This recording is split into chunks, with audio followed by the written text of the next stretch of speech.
hariya warikare ni muri Kivu y'Amajyaruguru, ni hirya ya Masisi. Warikare bafite mine ya cassiterite. But most of it goes through here, does not stay here.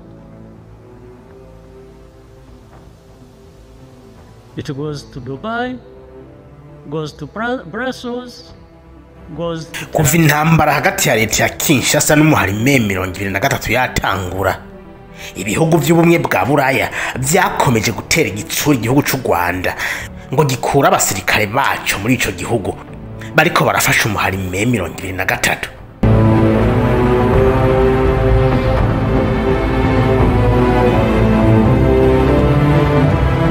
This war, this fighting that has been going on from its inception. Mu kiganiro agiranye n'umumenyesha makuru wa televiziyo CNN, Perezida Kagame bamubajije ko niba u Rwanda rufise abasirikare muri Congo ariko barafasha 23 kandi bakaba bariko bari Ubutare bw'ico gihugu hose, yishuye ati ntavyo nzi. Have any troops at all in Eastern DRC? I don't know. You're the commander-in-chief. Yeah, there are many things I don't know. Uno musi avuze neza Ubutare bwa Congo ababuga bangana ati Buca mu Rwanda ati ariko buguma bubanda. I'm saying no, the Congolese are saying we steal their quota, we steal their gold, and then I asked them, abakongomani bavuga ngo twiba quota zabo, ngo twiba inzahabu zabo. Ariko ndabaza ikibazo, hari ikintu kimyenzi, hari abantu bamwe bava muri Congo bagakora amanyanga bakazana Ubutare, ariko Ubutare bwinshi buca ngaha, ariko ntibuguma ngaha. Most of it goes through here, does not stay here. It goes to Dubai. Buraja Dubai, buja Buruseli, buja Tel Aviv, buja mu Burusiya, sinzi niba n'ukijayo, buja hose. We are now, they go through our country. But they are accusing us of stealing Congo's minerals. How about the destination? Ubutare buca ngaha mu gihugu cacu, ariko bariko batwagiriza ko ari twe twiba Ubutare bwa Congo, kuko batiyumvira iyo bushikira. Kubera iki batigera bavuga ibi bintu?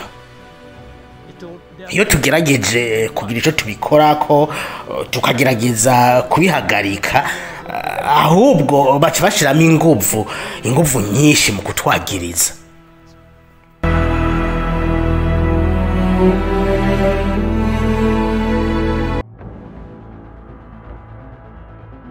Lieutenant General James Kabare yabaye ministre de la défense w'u Rwanda, ubu akaba ari ministre de la coopération internationale, nawe yavuze abiba Ubutare muri Congo. Uyu mugabo yabishikije inyuma yaho Leta Zunze Ubumwe za Amerika zimufatiye ibihano hamwe na Lawrence Kanyuka, umuvugizi wa Congo River Alliance. Iri tangazo rya guverinoma ya Amerika ryatomora neza ko abafashe Goma na Bukavu atari 23 gusa, ahubwo babifashijemwo n'igisirikare cy'u Rwanda. Iryo tangazo ribandanya rivuga ko iyi ntambara batanguje ku gihugu ca Congo yo kwigarurira ibice bimwe by'igihugu bakoresheje inguvu yahitanye ibihumbi n'ibihumbi by'inzira karengane z'abasivile ba Congo. James Kabare bati ibi bihano bariko barafata no gukingira ibirombwe vyabo biri muri kino gihugu ca Congo. Ibihugu mwarabyumvise byafatiye u Rwanda ibihano, hari iby'Abanyamerika bafashe, hari iby'Abongereza bafashe, hari Abadage bagiyemo n'Abanyakanada. Abo bose ni inyungu zabo muri Congo, nta kindi. Congo cyo bayibonamo n'amabuye y'agaciro. Nk'Abanyakanada bo ibyejo bakoze ngo ni ibihano, nta kindi kibibatera. Hariya warikare ni muri Kivu y'Amajyaruguru, ni hirya ya Masisi. Warikare bafite mine ya cassiterite ya mbere niyo nini ya mbere ku isi hose yitwa Alpha Mines. Alpha Mines rero kuba bazifite ari iz'abanyakanada, kuba batanga ibihano ku Rwanda, murumva ko nta gitangaza kirimo. Kongo ntabwo igomba kuvuga cyane, icyo ikora ni ugutanga amabuye ikadushumuriza abazungu.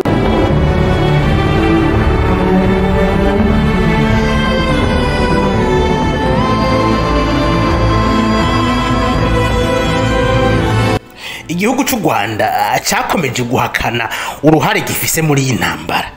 None ubwo ibihano biriko birisukiranya bizotuma bemera nyene ko bafise abasirikare bariko barafasha me 23 canke bazogyumako.